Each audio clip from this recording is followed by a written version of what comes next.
Hola a todos, buenas tardes. Vamos a iniciar el día de hoy.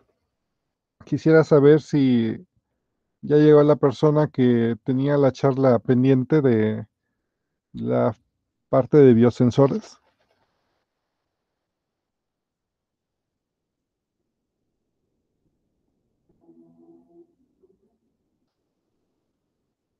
Sí, había quedado una charla pendiente, ¿no? De biosensores. Sí, profe, pero no sé si ya llegó a la persona. Les parece que no, ¿verdad? De los de hoy, de la presentación de patentes, ¿a quién tenemos?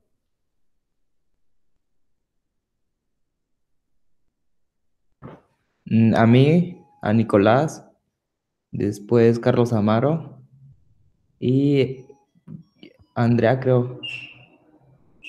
Ok, pues si no, comenzamos con estas charlas de patentes. Y ya cuando se incorpore el compañero o compañera que va a dar la parte de biosensores, pues pasamos esa charla, ¿vale? Entonces, si comienzas tú, Adrián, ¿está bien? Sí, doctora, está bien. Ok, nos pones el link, vamos en la misma temática, escuchamos la charla y hacemos sesión de preguntas.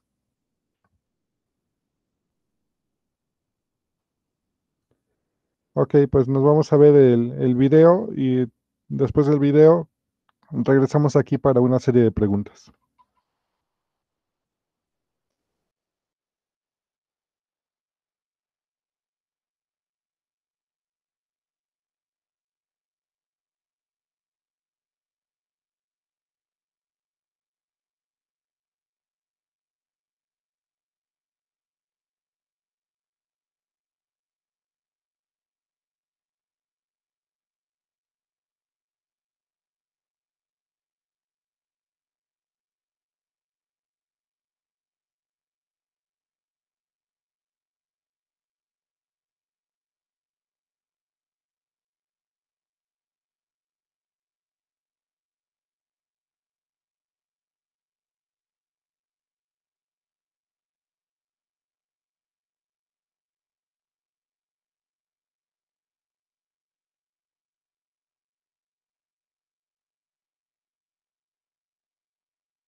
Muy bien.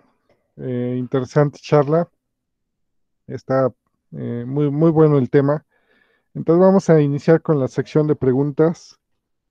Me gustaría saber quién quiere comenzar.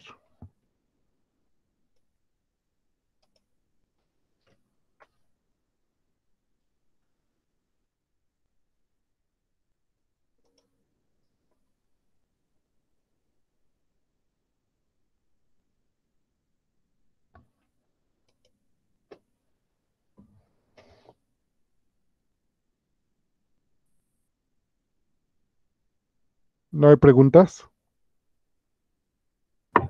Yo tengo una. Adelante, César.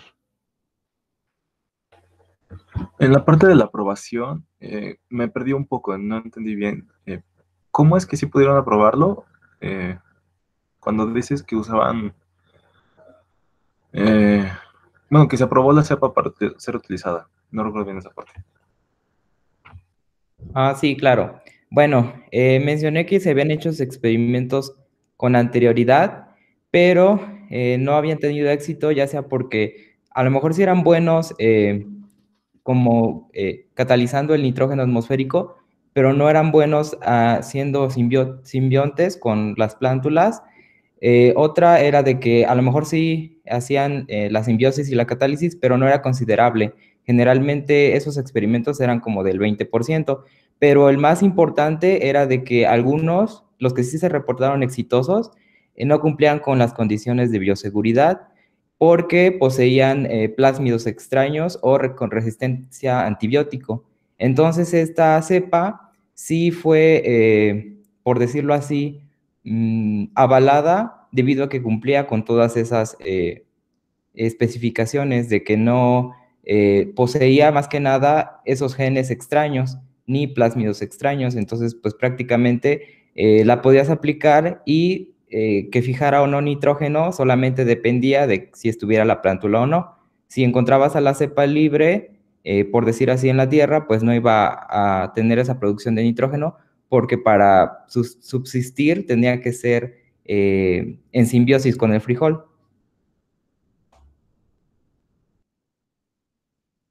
Ah, ok, ya. Creo que ya entendí. Gracias.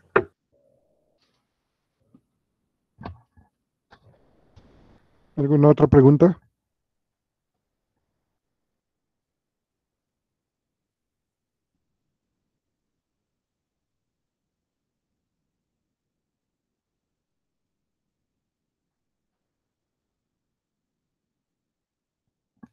Ok, si no hay más preguntas, pasamos al siguiente tema. Me gustó mucho. Felicidades. Vamos a abrir micrófonos y a felicitar a su compañero. Muy buen video, Felicidades. Adrián. Ya, Muy bien. Como culto, culto. Felicidades, Adri, estuvo muy padre. Gracias, gracias. Muy bien. Pasamos a la siguiente charla. Entonces, de los que tienen la charla de patentes, ¿quién quiere continuar? Yo, doctor. Ahorita mando el link. Un segundo. Sí, muchas gracias, Nicolás.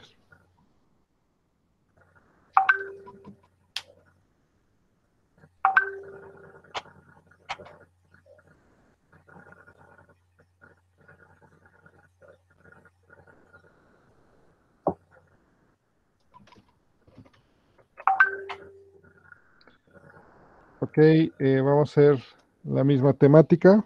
Nos vamos a ver el video y después del video regresamos para que hagamos nuestra sección de preguntas.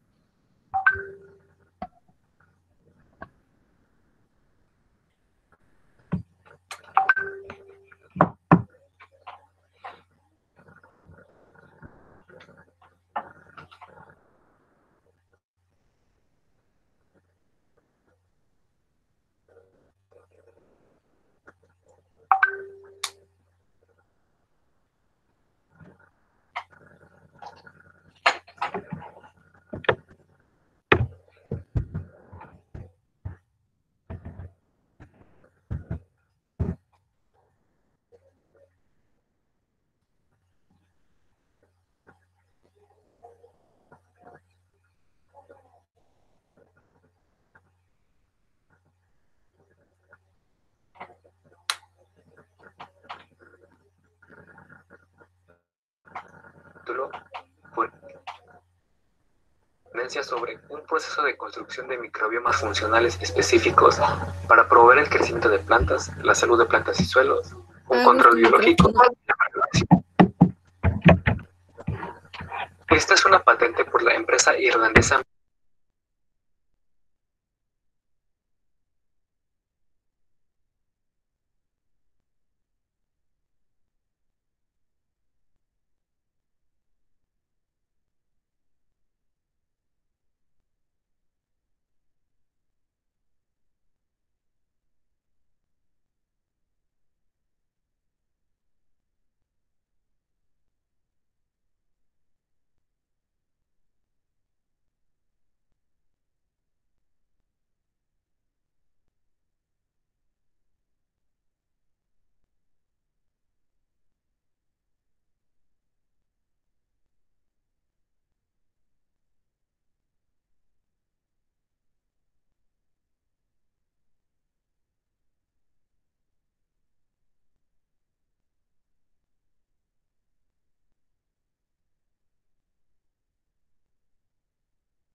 Muy interesante la charla.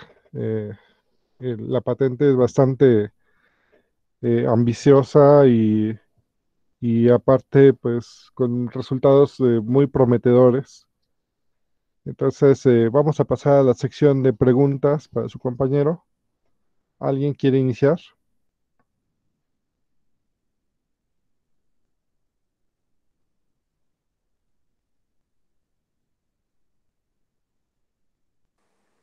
Yo tengo una, pero no sé si está como tan correcta, que es que si no existe algo así similar en México, o de plano es totalmente como que nuevo en el mundo.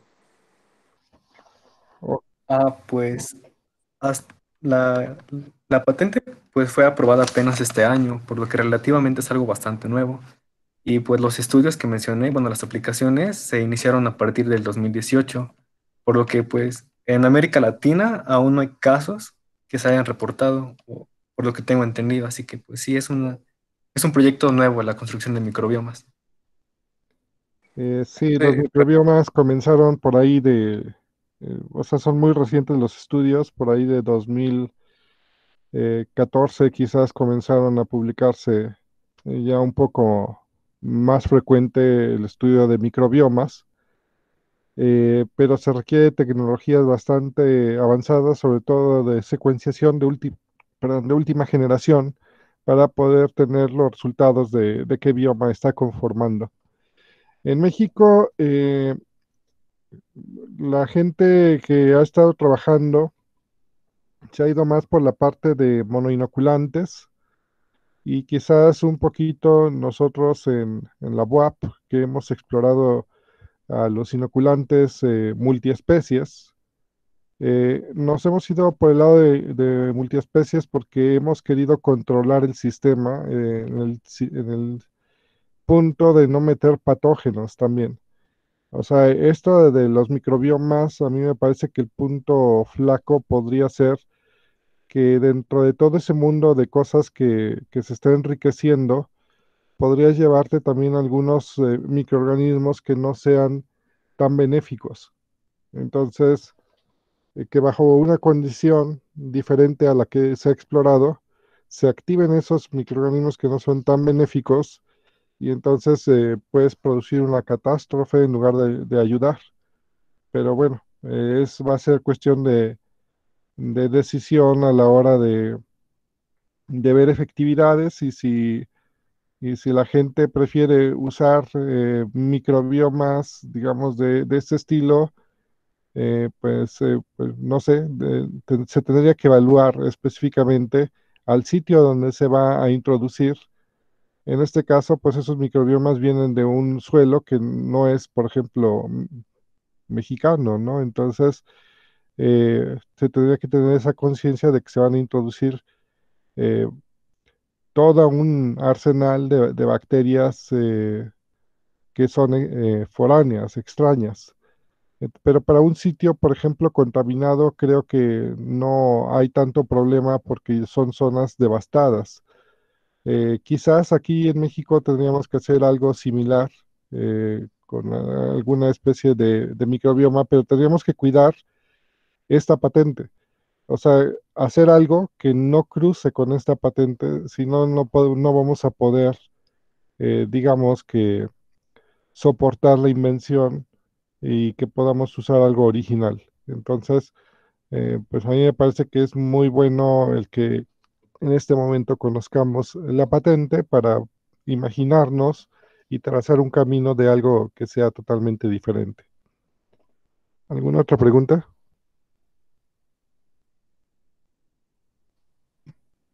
Yo tengo una. Adelante, Karen. Ah, bueno, este método es tardado. Pues sí, es relativamente tardado, pues primero tienes que seleccionar de dónde vas a sacar la muestra. Ya que llegues a tu suelo, tienes que escoger la mejor calidad del suelo o la zona más contaminada, dependiendo de cuál es el efecto que quieras hacer. Pero más o menos se tardaron aproximadamente ya la construcción final del microbioma entre 6 y 8 meses, un microbioma funcional. Ese es el tiempo estimado. Yo te voy a Ok, reducir entonces, un poquito antes de que te vayas a la otra pregunta, a reducir un poco el ejemplo. Mira, imagínate que diseñas un medio de cultivo, por ejemplo, ahí diseñaron uno de fosfato tricálcico porque el fosfato tricálcico es insoluble, entonces fue para captar solubilizadores de fosfato. Entonces imagínate que ahorita se te ocurre un medio totalmente loco, así como voy a captar bacterias que degraden a los chetos. O sea, estoy diciendo una locura, ¿no? Pero entonces tu medio tiene que ser a base de chetos. Entonces, si tú pones el producto en un medio de cultivo y te vas a un suelo o al hábitat que se te ocurra, o sea, ¿en qué tiempo captarías el bioma capaz de degradar a este producto? Pues es simplemente ir a hacer tu exploración, captar el suelo o el ambiente y cultivarlo. Una vez que lo cultivaste, significa que ya enriqueciste con todos esos biomas. Y ahora lo vas a regresar a un sistema real a donde ocurre la contaminación por el producto. Y entonces lo vas a liberar. Entonces, este sistema realmente no está tan difícil. Lo difícil sería hacer los estudios de caracterización de los biomas que están presentes allí. Eso es lo relativamente caro y complicado. ¿En cuánto tiempo se tienen las secuencias? Pues también, afortunadamente, con la tecnología Illumina y tecnologías alternas de secuenciación masiva, pues puedes tener los resultados. Entonces ya nada más tendrías que tener el capital para poder sostener toda esa, digamos, investigación. No está tan tardado. Aquí el asunto es que todavía no se ha llegado a un punto de ética en donde realmente, eh, o sea, saber si al enriquecer estos biomas, pues por ejemplo yo preguntaría si realmente una vez que los enriqueces y vuelves a cultivarlos, ese enriquecimiento es constante. Si tú te diste cuenta en la patente, para no meterse en líos, decían, pues puede contener desde una hasta 1000, hasta 1000 eh, bacterias de tal especie, de una a 1000 de tal otra especie. O sea, para no meterse en el lío de que quién sabe cuánto va a haber. Entonces yo creo que va a haber variación en función del tipo de cultivo que tú hagas. Entonces se tendría que llegar primero a un equilibrio de esa cantidad de géneros y de que crezcan bajo esas condiciones ya uniformemente para producir un inoculante que sea uniforme. Pero eso yo creo que sí va a llevar tiempo. La primera fase, que es la que están presentando, pienso que no es tan tardada, pero la segunda, donde ya tengas un inoculante estable, con biomas estables, bajo esa condición de enriquecimiento, creo que esa sí va a costar un poquito más. Y quién sabe si no se pierdan bastantes especies que son efectivas en la primera fase. Bueno, quería comentar esta parte. Ahora sí, Karen, vete a la segunda pregunta. no era una pregunta, solamente era como conclusión decir que, o sea, es muy beneficioso esto de bueno, este método, pero todavía falta por, no sé, mejorarlo para que sea menos tardado y menos caro, ¿no? Porque pues al menos en México va a tardar algunos años en que pues esto se pueda aplicar. Yo creo que va a tardar todavía un tiempo en que las comisiones de ética se pongan de acuerdo y se pueda aplicar. Ahorita es cuestión a veces es cuestión de ganar. En este caso creo que fue cuestión de ganar el, el asunto de quién es el primero que patentó. Entonces, a partir de ahí, ellos se van a tener que poner muy vivos para hacer el efecto sombrilla. Y para que alguien más, aunque tenga algo más efectivo y más estudiado, si se parece, esta patente va a decir, nosotros fuimos primero, por lo tanto tenemos las regalías. Entonces, aunque no está tan estudiado, pero ganaste las regalías. Acuérdense que para patentar, creo que no lo he dicho aquí, pero para patentar se requieren tres cosas fundamentales. O sea, la primera es que sea algo algo novedoso, la segunda que se vea la mano del hombre cómo interfiere para que digamos, se fabrique esa cosa novedosa, y la tercera es que tenga innovación. Y acuérdense que innovación es cerrar el circuito y se adquiera un valor agregado, es decir, que se demuestra que puede ser comercializable, ¿vale? Entonces, pues en este caso creo que están ganando esa primicia. ¿Alguna otra pregunta?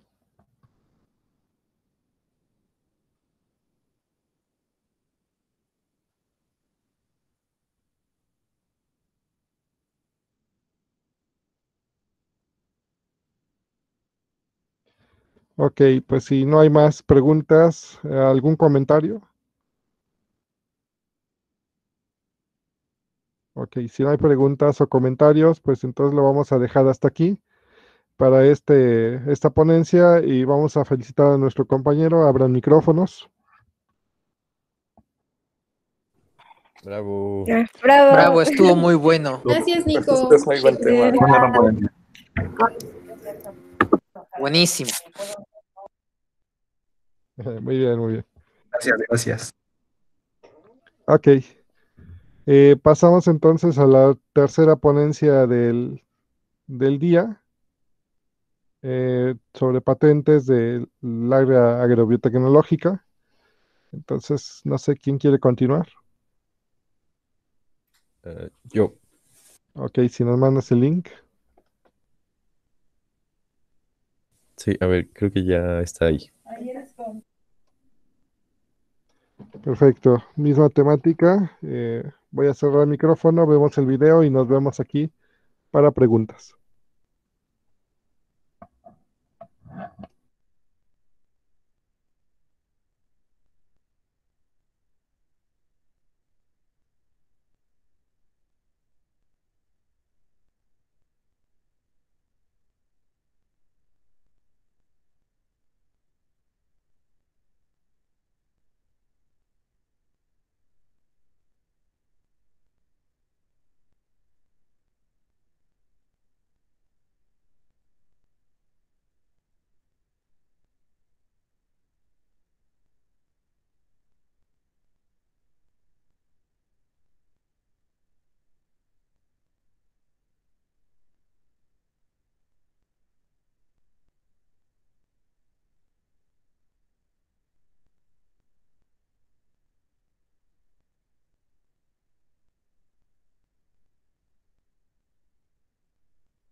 Muy bien, pues pasamos a la sección de preguntas.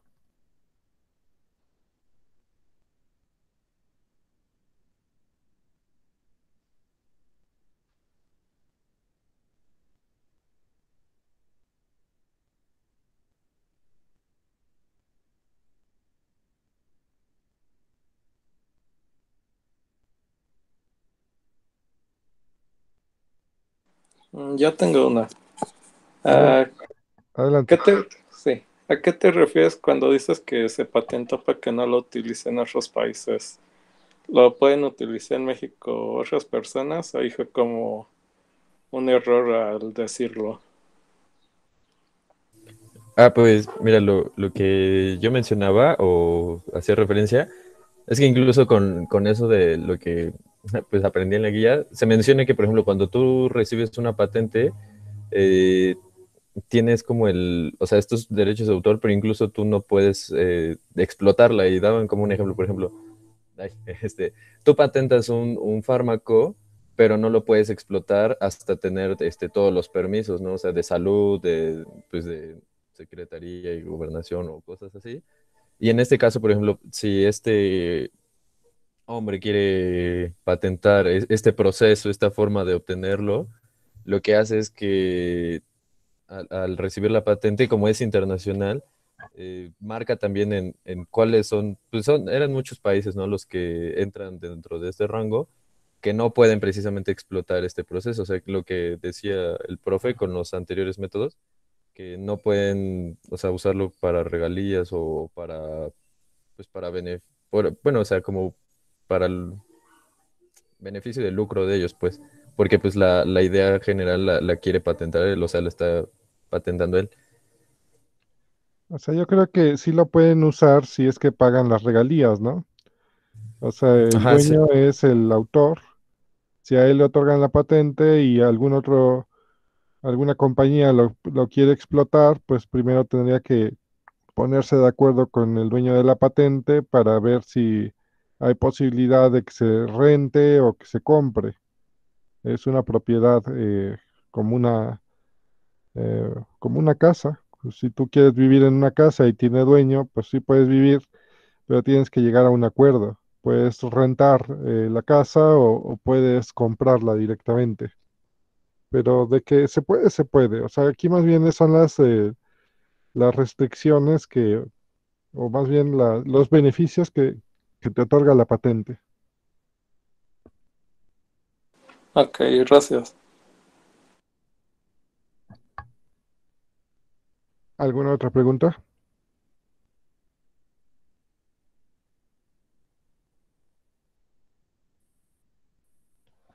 Bueno, yo tengo una pregunta. Eh, no me quedó claro entonces cuáles eran las mezclas de bacterias que fueron exploradas en esta patente.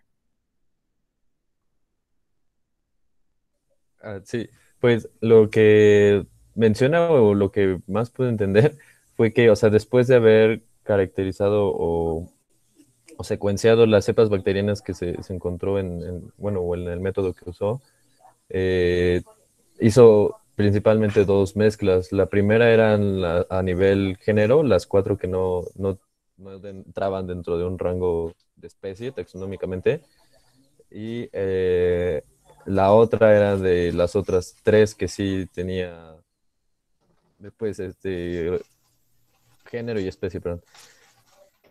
O sea, no sé muy bien por qué o con qué fin hizo esa separación de mezclas, pero eh, sí, cada una pues fue o sea, con las cepas bacterianas que obtuvo. Entonces no, ahora sí que no hizo mezclas de las bacterias que no tenía la especie conocida con las que tenía definidas, porque entendí que después pusiste algo que la única característica es que fueran compatibles con Pseudomonas y Serratia o algo así. Ajá, eso creo que era como para el método para obtener bacterias del morfotipo de esos dos géneros.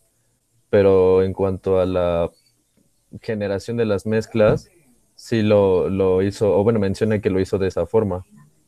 las que son puro género, o sea, sin especie, y las otras de ese forma. Ok, de acuerdo.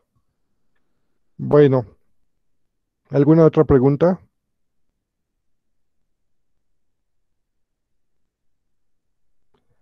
Pues si ya no hay más preguntas, agradecemos la ponencia. Abran los micrófonos para felicitar a nuestro compañero. Felicidades, Amaro. Gracias. Está muy Felicidades, bueno. buen tema. Gracias. Bueno, Amaro.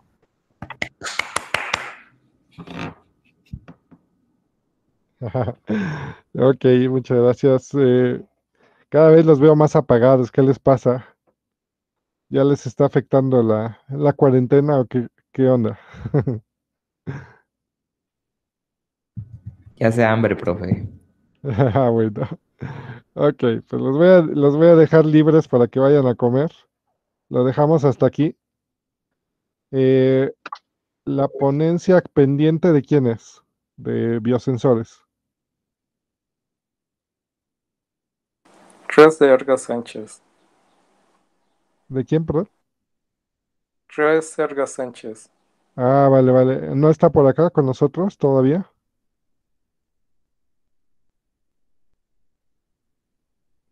Ok. Creo que no. Es que no he checado quiénes están. Creo que no, ¿verdad? Ok. La dejamos pendiente. Sigue pendiente esa ponencia de biosensores. Mañana nos vemos otra vez para continuar.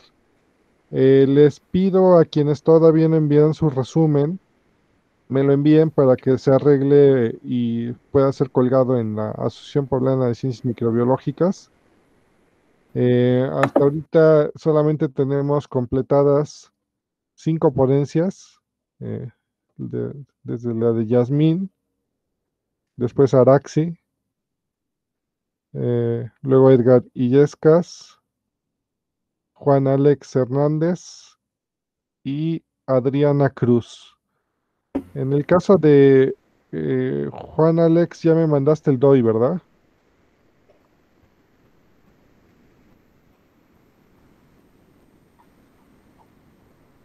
Sí, doctor, ya le mandé ayer un correo con el DOI. Ok, lo voy a pegar.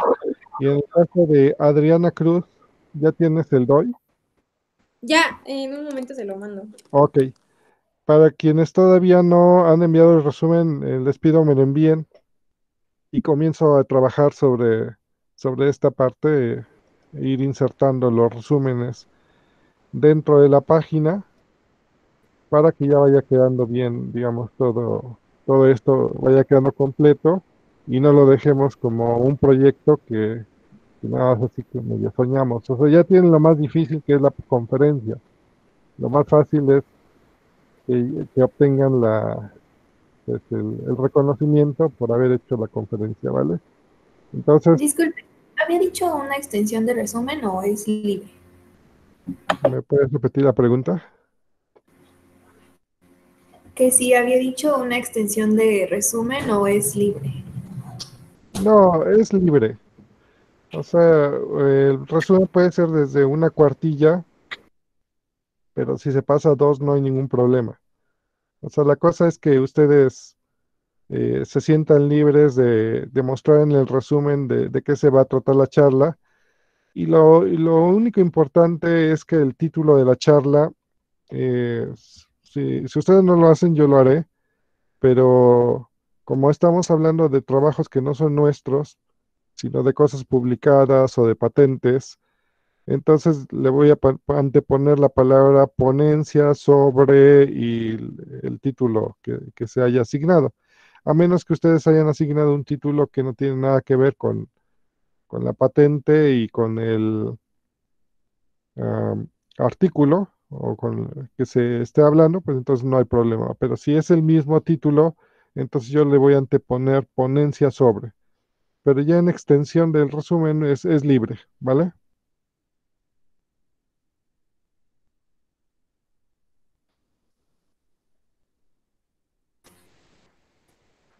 Sí, gracias. Ok, chicos.